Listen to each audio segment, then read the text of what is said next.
Okay, so welcome to class. Uh, this whole thing has been rather crazy for you. It has been for me. I wanted to just go over a few sort of key points before we launch into the actual. So, okay, in the organization of the class today, first we need to go over some just sort of general principles about trying to like jam this square peg into a round hole.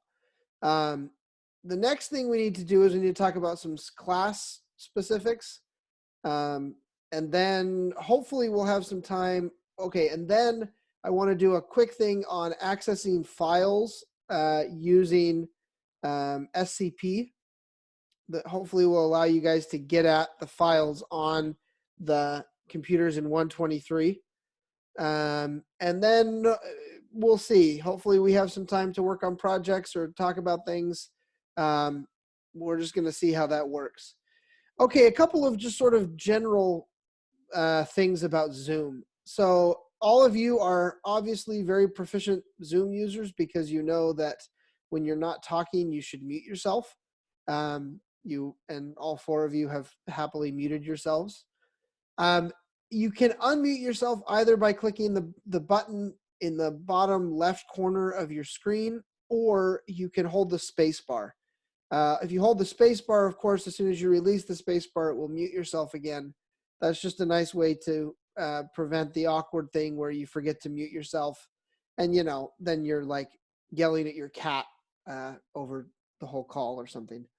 Not that that has ever happened, of course, but I may or may not have been on a faculty Zoom call earlier this week where a professor from, I believe, foreign languages was yelling at her cat the entire call, which was really annoying. I can actually also mute you as well, so if you find yourself muted and you didn't expect to be, that was probably me. Okay, other Zoom things. I'll record at least the beginning part of most class sessions. I think when we're working on individual projects, it's probably less useful for me to record that and post it. But I'll record the beginning part just so that people who can't actually join in can at least see what we did.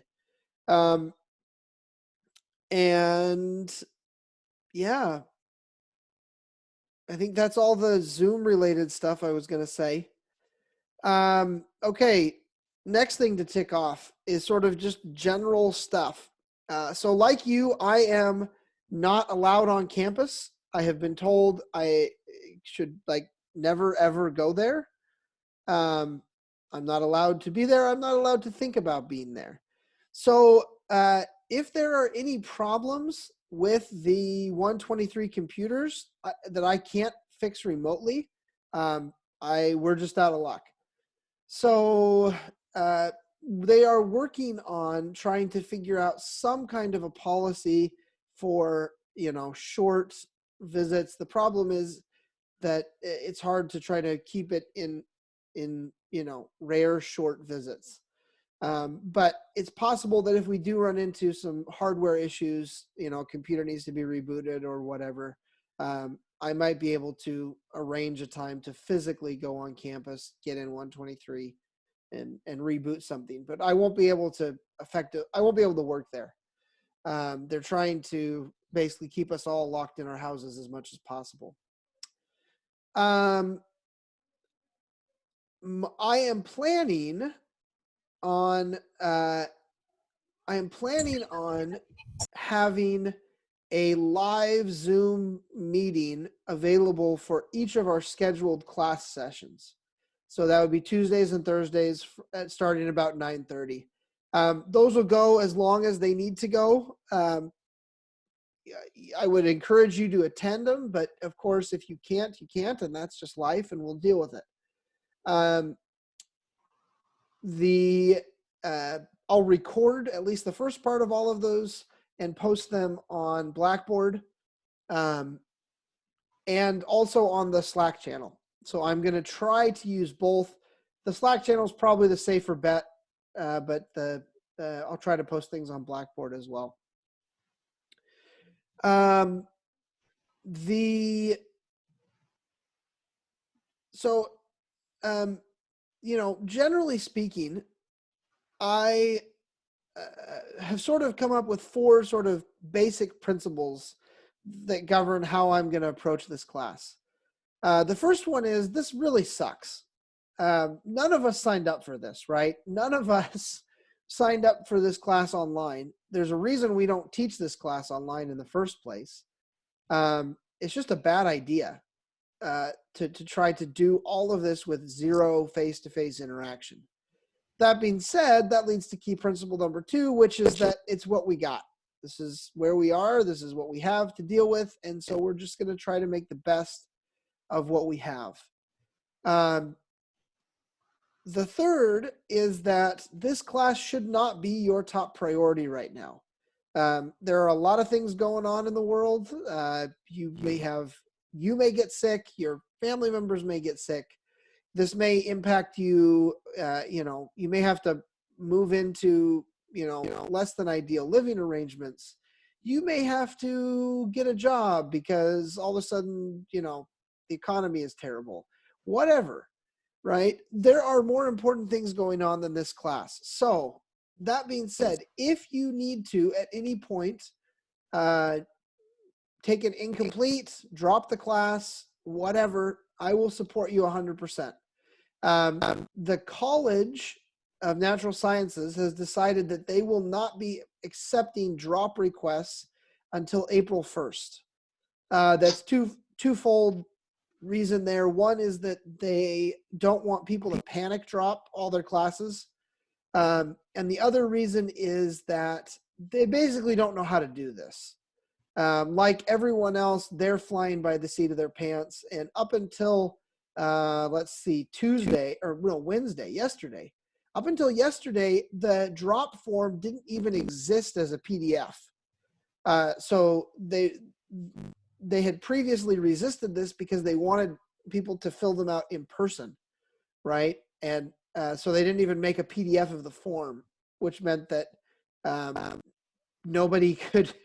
There was no way to drop classes because there was just a stack of papers somewhere that nobody could get at because they're all on campus where nobody's supposed to go. So anyway, it's just ridiculous stuff. But basically, if you need to drop the class, if you need to, take an incomplete and finish stuff later, if you need to do any of that, I'm fully supportive of that. There are times, not so much with this class, but with my 204A class, where I wish I could take it just at incomplete in that class and come back and finish teaching it later. But they won't let me do that. The one thing that's not available for this class is I can't move it to a credit, no credit grading scheme. We tried. Basically the entire physics department has been arguing that students should have the option of just going to, if they want, a credit, no credit grade for all classes this semester. That has been officially nixed. They won't let us do that. But that being said, I don't know how grades are going to work, right? Grading in this class was always a bit of a sketchy proposition just because it's a project-based class. And, so basically I just want you to show up and do stuff. And, well, the plan was we were going to make posters at the end of it. I'll talk more about that here in a minute, but the bottom line is you're just going to have to be patient and trust me on the grading thing. I am not looking to grade anyone harshly here, and I suspect the grades are going to be quite positive, just based on the way things have gone so far. But you're just going to have to trust me. There's going to be a lot of this where there's not a precise, scientific method to determining your grade. Okay, all that being said, the last sort of point that I want to make here, the last sort of basic principle is that I think we can still do some really cool stuff that we were already working on. I think we can continue to do that. And I think we can get some really nice results, and I think we can make some very interesting contributions to the problems we were working on. It's going to be harder than it was. We don't have the same resources. We don't have access to the same, each other or the computers the way we used to. But I'm hopeful that we can find a way to, duct tape and baling wire this thing together in such a way that we can still get a lot of interesting stuff done. So that's sort of how I'm approaching the class. Any questions about any of that stuff? So you said you had also something about the posters? Yeah, okay. So I haven't actually decided what we're going to do in terms of the thing you make at the end of this class. We may still make posters. There has been some talk of trying to do some kind of a online version of the college poster session. I don't know how that would work. I don't know that it would work terribly well if we tried. But there's been talk about it. The other alternative, and this is something that we can discuss a little bit, and we don't have to decide it today. The other alternative is to have you guys make presentations as opposed to posters. There are pluses and minuses to each one. This particular format, right, this Zoom meeting format, lends itself much better to the poster, or I'm sorry, to the presentation option rather than the poster option. But so that somewhat depends on you. I was planning to do the, to have those of you that aren't graduating this semester take all these posters to the American Physical Society meeting in next October, which I hope still happens. But it's hard to know. It's hard to plan on anything more than about 10 minutes in the future at this point. So, posters may be the most useful thing. They may not be the most useful thing.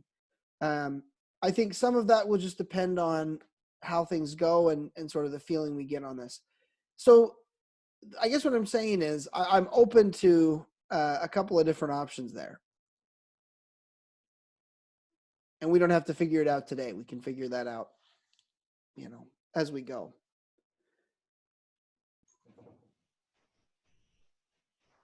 I've heard of some people doing like I know this is more like for grad students, but like doing a thesis defense. Would that be something that like something along those lines of like presenting it as if it were?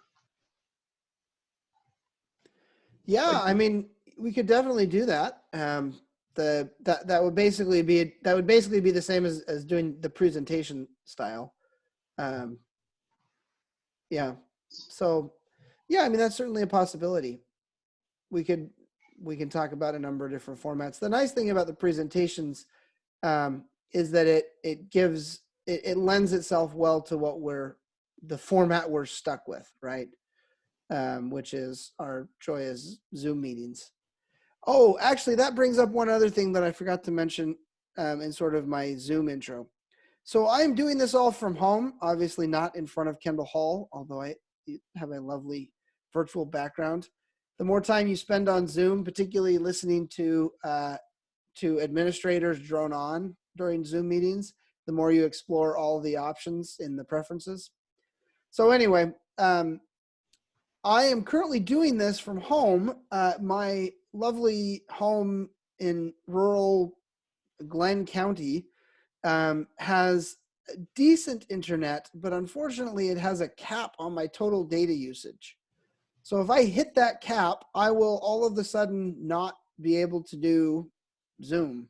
So if the campus is working on that, they have some ideas on workarounds, but we may run into that. I'm hoping we don't, but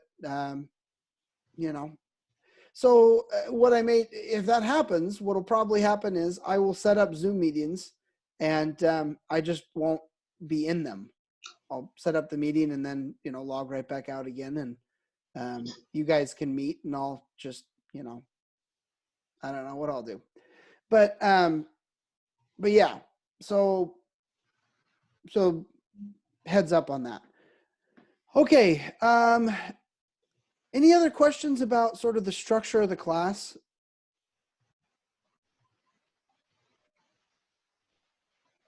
Okay. So are we all going to meet at 9:30 a.m. on Tuesday, Thursday, or are we going to set up like individual times where we can each meet with you?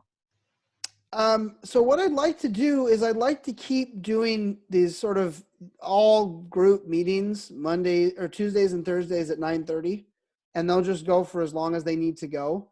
And then what we can actually do is Zoom has a breakout room feature.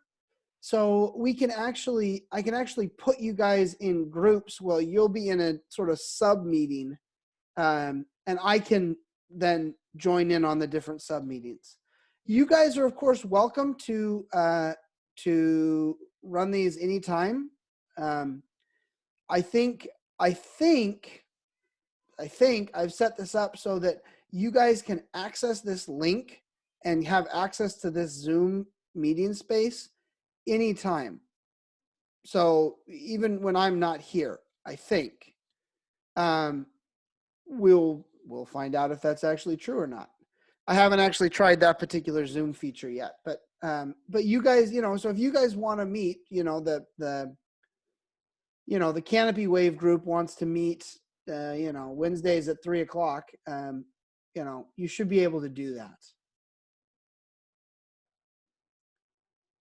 But yeah, I'd prefer to have at least a couple of times a week a chance where we get as many people as possible together and sort of go over announcements and things. I'm envisioning that probably this will start on Tuesday, but we'll still have some reading that we'll have a couple of people present on. Unfortunately, I don't have access to the textbook that I was planning to use on the statistics. So the statistics stuff is just going to be whatever I can, beg, borrow, or steal online.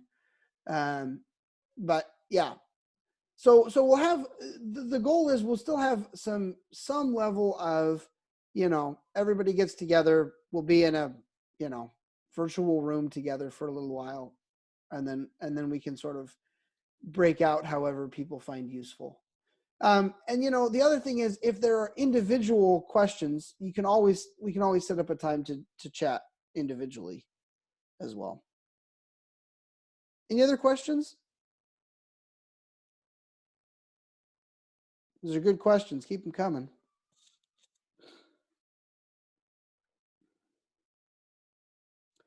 Okay. Will Go we, ahead. so we'll be spending some time, will we be spending more time like going over the putty stuff? Yeah, I'll that's on my to-do list here. Okay, so Wait, the what stuff? he said putty. So I will do my best. Unfortunately, I'm not on a Windows system, and I don't even have access to a Windows system at the moment. So I can't actually walk you through it. But what I was hoping somebody could do, so how many of you are on a Mac or Linux system? I got a Mac. I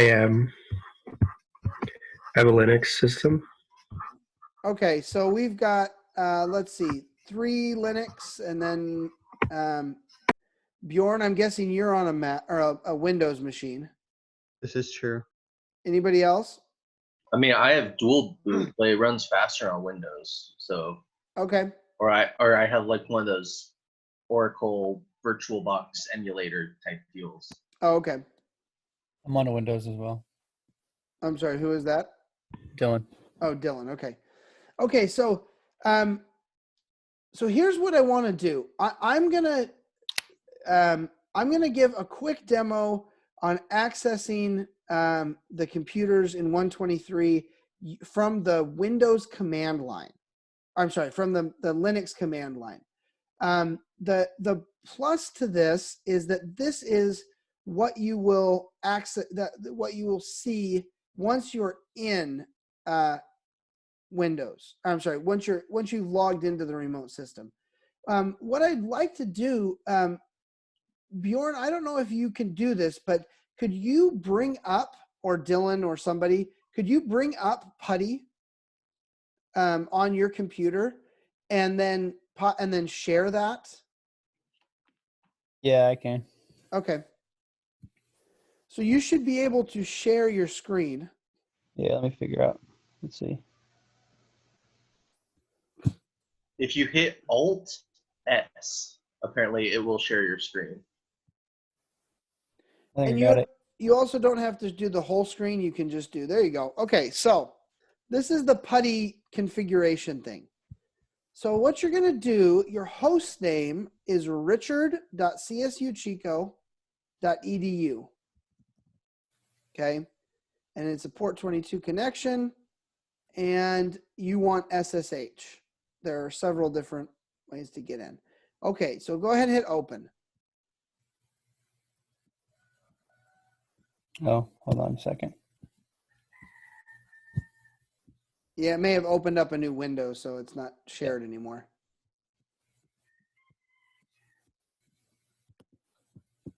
Okay, so now you'll put in your username. And you don't need the @ just your username, and hit enter. And your password, which it won't actually show your typing, but of course you have to actually type your password. It's all right. I just have trouble remembering which one I used.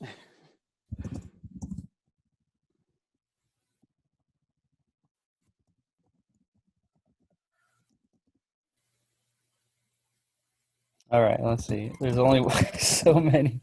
It could be. Wow.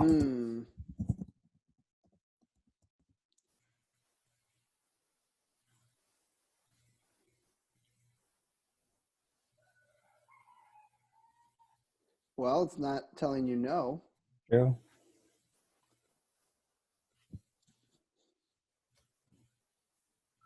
Let's make sure while you're doing that I can get in too.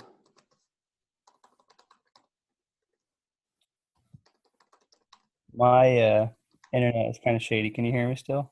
I can still hear you. Okay. It says it was like a network thing.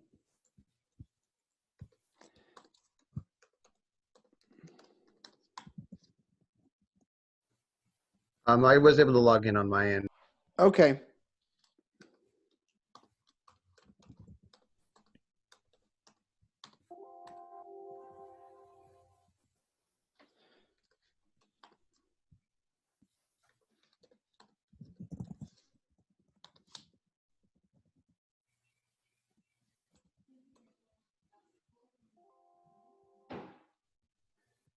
I'm actually having a hard time getting in.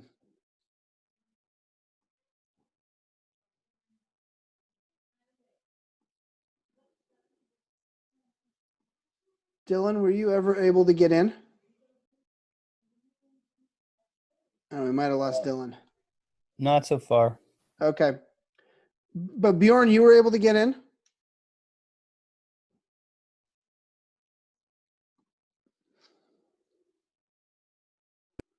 Yes, I was able to get in. Great.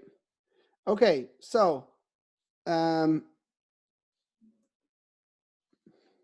some reason I'm having a rough time.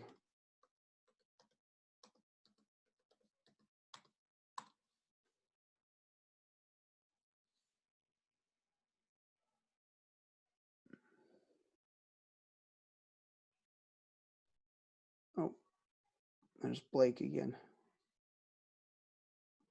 Not sure why I'm having a hard time here.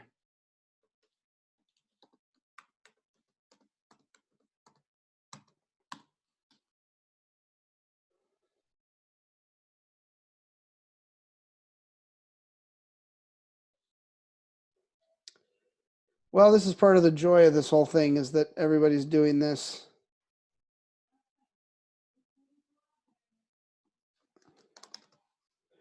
So It's the richard.csuchico. yeah, so it'll be your username. So You think it might have gotten wiped since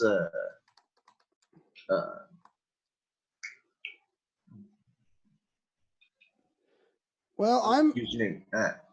I'm actually getting I'm not getting rejected now. It just seems to be frozen. So, but but several people are in, correct? I was able to get in I as think so. well. Okay. Okay, there we go. Oh, nope. Oh, that's fun. I got an operation timed out. Interesting. Didn't you say there was like something about like having multiple users logged in, or is that for like the individual computers in 123? No, you should be able to, this should be able to accept as many as we want. But now I'm getting denied here. Well, that's a problem. Okay, well, that'll make the demo of what to do there a lot simpler. Is somebody who's in willing to share their screen and we'll just try to hack our way through this thing? I can do it.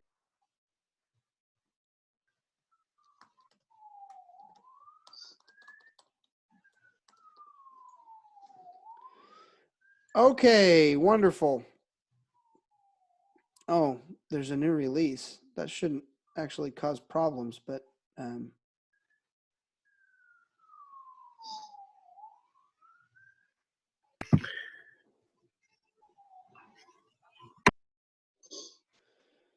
okay. So if you're looking at Bjorn's screen, he's logged into Richard. Remember, Richard is the server that handles all of the files.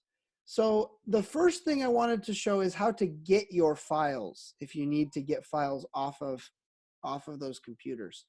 So what you can do, Bjorn, if you just type ls and hit enter. So he's in his home directory, and these are the things in his home directory. So let's just pick something to go get from there. Let's get print.pdf. So what you'll need to do is, if you go back to the document that I posted on the Slack channel that talks about remotely transferring files, that's what we're going to need to do. So on Windows, you'll need a client for this. Like there's one called WinSCP, which as far as I can tell is basically the no frills version, a lot like Putty.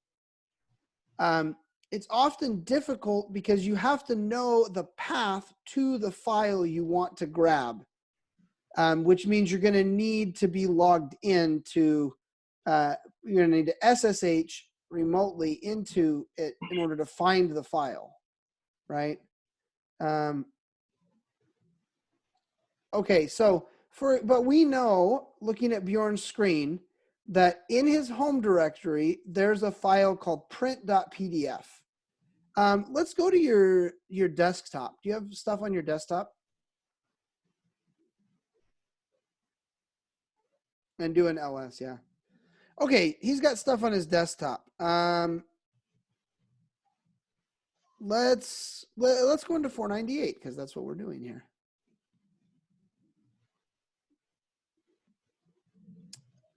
All right, there's all kinds of stuff in here. So let's suppose we needed to grab one of these Python files, right? Oh, hey, you've got a copy of Benny and Tremaine. I know that book. It's handy. But let's just grab one of them. Let's grab, I don't know, test1.py. So here's what we're going to do with this. There are two ways we can copy this. The first one only really works for small files, and it only works for text files. We can open it up as a text file. So what I want you to do is type vi space test1.py. This brings up the VI editor. VI is the world's stupidest text editor. It does almost nothing easily. It can do almost everything, but it is all keyboard command based. It won't even interact with your mouse. So, but the thing it will do is it will print the contents of your file. So what you can do is you could highlight your text, copy it, and then open up a new file on your computer and paste that text into the new file. Again, this is only going to work for small files, and it's only going to work for things that are text, right? You won't be able to do images this way. Okay, here's option number 2. Does somebody have an SCP client?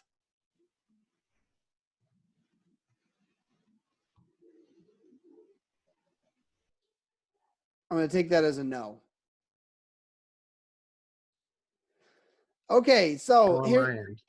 so here's your, so I'll post in the chat here.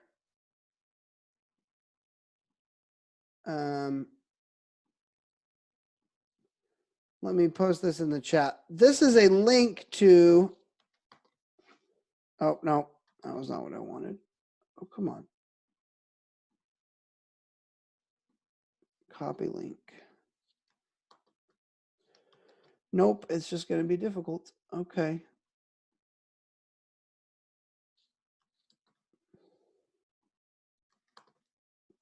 Okay, so if you go to that website, that will that will take you to the WinSCP client. And what WinSCP is, it's the same as the command line version. It's just an interface for Windows. So I still am unable to get into Richard, which is worrying me now.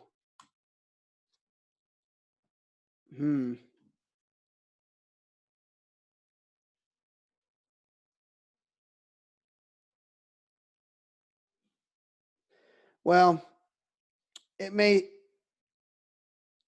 the campus firewall may have decided that I'm like a malicious person because I failed 5 logins.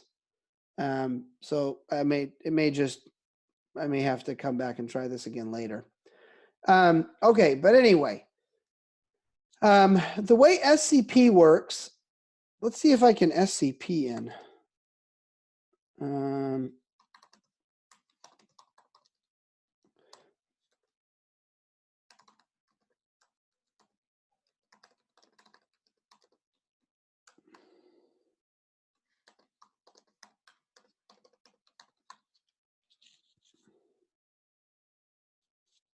Oh, that's the wrong.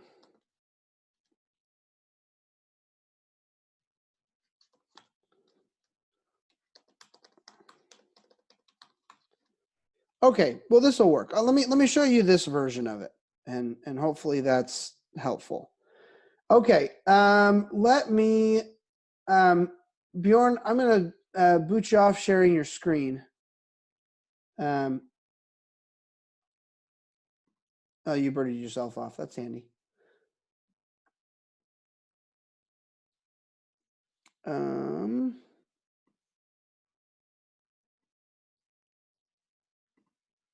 Okay, I want to share that. Okay, so you can see both of these windows, correct? Yes? No? Yes. Okay, great. Yes. So over Yes. here, what you'll notice is I've logged into, for some reason I'm having trouble getting into Richard, but I logged into a machine that I have access to at the University of Colorado. So I just did our standard SSH command, right? If I were doing this on PuTTY, I would have put lcd.colorado.edu in as the host, and I would have hit open, and then I would have put my username, which on that machine is nnelson, and then I would have entered my password right there. Okay. So now I'm in, and now I can hit something like ls, and I can see, my goodness, I have a lot of files on here. Okay. So let's suppose I want to get one of these files. And let's make this a little bit trickier, and I'm going to go into downloads and grab a file out of there. So this is all the contents of my downloads file, a downloads folder on a machine at the University of Colorado. Let's suppose I want to get this PDF, okay? What I'm going to do is I'm going to come over here to another window, and this terminal is running on my laptop, not on the remote machine. And I'm going to just type SCP. If it's a folder, I need to do -R, but this one isn't a folder. It's just an individual file. So I'm going to, and then I'm going to put in my username at the name of the machine, which is lcd.colorado.edu. Then I'm going to do a colon.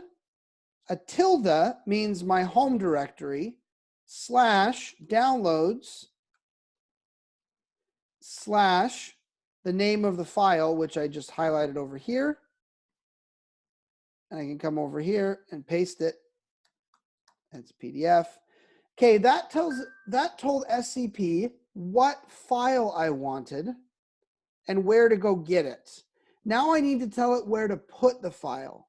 So for example, I'm going to put it in my downloads folder. So I'm just going to say I want it in downloads /dot. And the dot means keep the same file name. I could make a different file name. I could call it bob.pdf, and then the new file on my computer would be called Bob. But if I use a dot, it'll keep the same file name. It'll put it in the new location, but it'll keep the same file name. And I hit enter, and it asks me for a password. And it yelled at me something about knows it. Oh, no, okay, it got it. So you'll notice it got this file, and it gave me a thing that said it's now 100% complete. The file was 907 kilobytes. It transferred at 1.3 megabytes per second, and it took less than 1 second to do it. Okay. If it were a bigger file, you would see it, and these numbers would update as it goes. But now, if I look in my downloads folder, and I do an ls, man, there's a lot of stuff in my downloads folder, but I'll be able to see this particular paper. If I start typing the name, yep, there it is.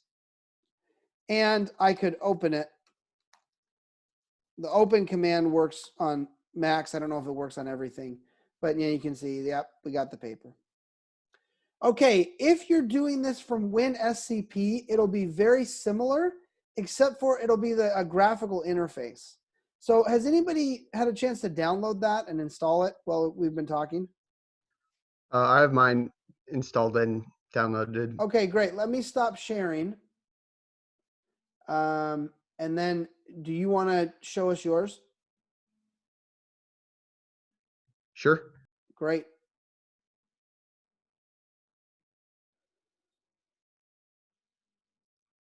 Okay, so here's, oh, you're even logged in already. Cool. Oh, this is actually kind of handy because this version, it actually shows you the contents of the folders on the remote machine. Oh, that's kind of nice. So you don't The have to login do was the SSH. the login was basically the same as for the PuTTY. Just put Okay. richard.csu.edu and then log in with username and password. Great. So you should be able to then transfer any files over you need. And it's just drag and drop, right? Looks like it. So let's try something. Yeah, there you go. So this is on, let's see. Oh, okay. This is on the remote machine. There's your test one.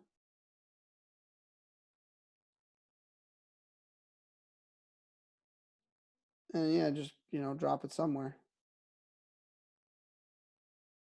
And it'll say transfer settings.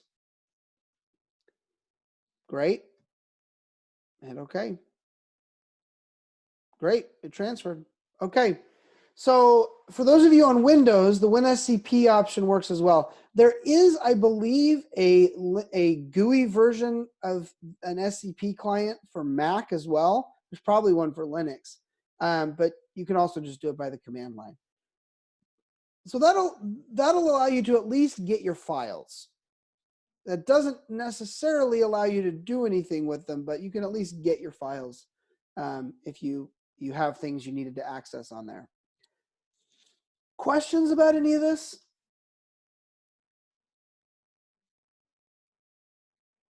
We feeling good? Okay.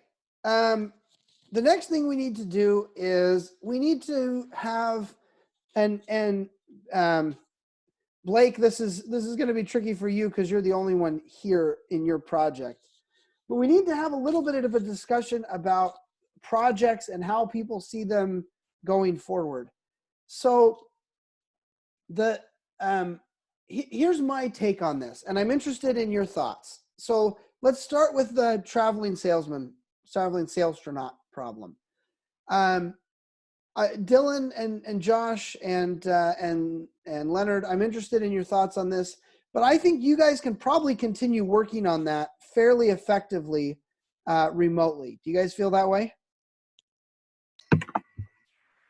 Yeah, probably. Yeah, I feel the same way. Okay. Leonard says yes in the chat. Okay, so we'll just let you guys keep going to town on this thing. And so here, well, I'm going to keep you all in here for just a minute, but then here in a minute we'll break out and you guys can discuss sort of where things are and how you want to approach things. Okay, the Galactic Collisions folks. So Sean and Bjorn, how do you guys feel about this? We all mostly have most of our like necessary files on GitHub. So, and that I can probably count on one hand the amount of times I've used the computers in 123. So, like, I had the opportunity. I think I could potentially get this done. It's just a matter of being able to focus on it and not get distracted by other things, because Why is there something Well, else of going course. on right now? it's kind of interesting. The world is going to absolute crud around us, but it's a beautiful day. Yeah, it's very nice. Okay, so I think it'll be fine to work remotely on my end as well, but maybe like once we are able to like switch to like a version of the code where all the bodies are interacting with each other, that might be really intensive, and ideally being able to run those through the one of the 123 computers would be ideal. Oh right. yeah. And My computer is a potato, and it struggles enough with just running that test integrator. So yeah, and I suspect this is probably true of the traveling salesman folks as well, that that on the computational power side, we might be a little limited. But at least in terms of developing the code, I think both of you guys should be able to do that fairly effectively remotely. We may have to try to figure out how to run some things when you guys are ready for sort of larger scale runs, right? So run some things on the 123 computers, and we can do that either remotely, or it's entirely possible at some point that they're going to lift the shelter in place order sometime between now and the end of the semester. And so there may be, it's been decided we will not be holding classes back on campus for the rest of the semester. But if the shelter in place order goes away, then at least folks will be able to like me, I'll be able to go in there and run things. We can also, of course, run things remotely. That takes a little bit more finesse than maybe we're used to, but again, it's easily doable, and I can help out with that as well. So, okay, so Blake, I think. I mean, it seems like as far as running things remotely, like in PuTTY, I mean, you basically have the access to the Linux terminal for the school computer. So it seems like it's just a matter of hitting Python 3 and then your file and having it run. Yeah, and there are some things we can do. There are actually some ways in Linux where you can make things run even if you're not logged in, you can continue to have them running in the command line.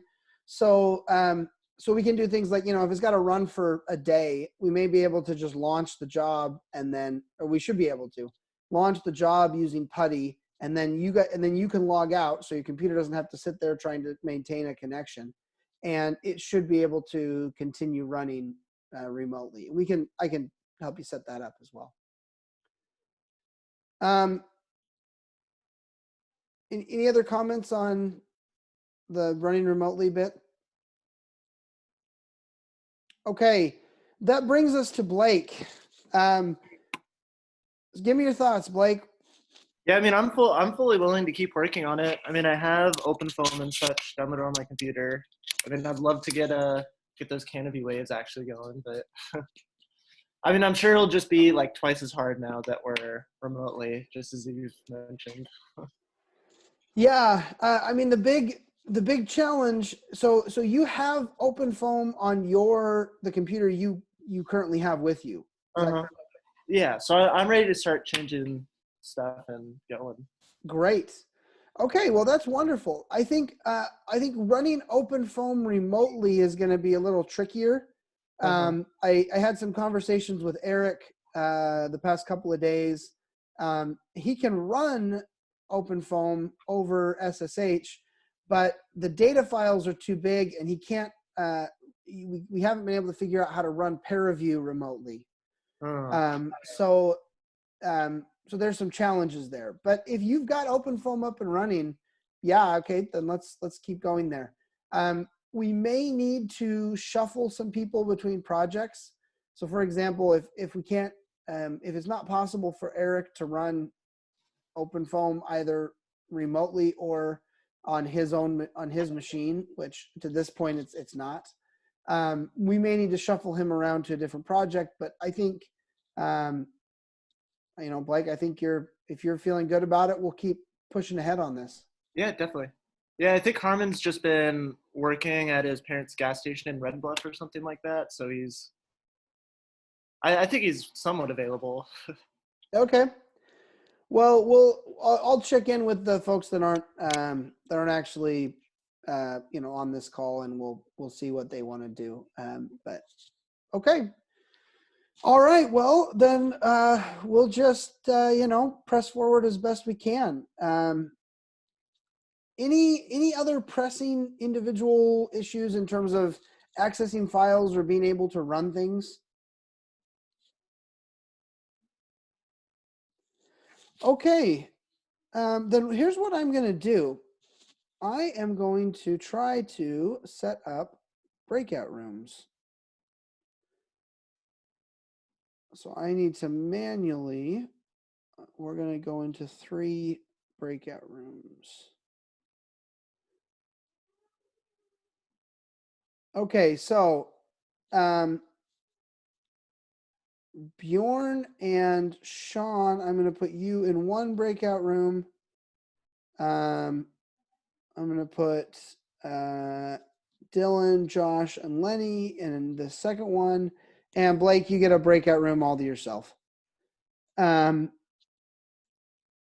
I'm going to create them. So if this works, let me actually stop the recording here, because I think we're done with the sort of course business things.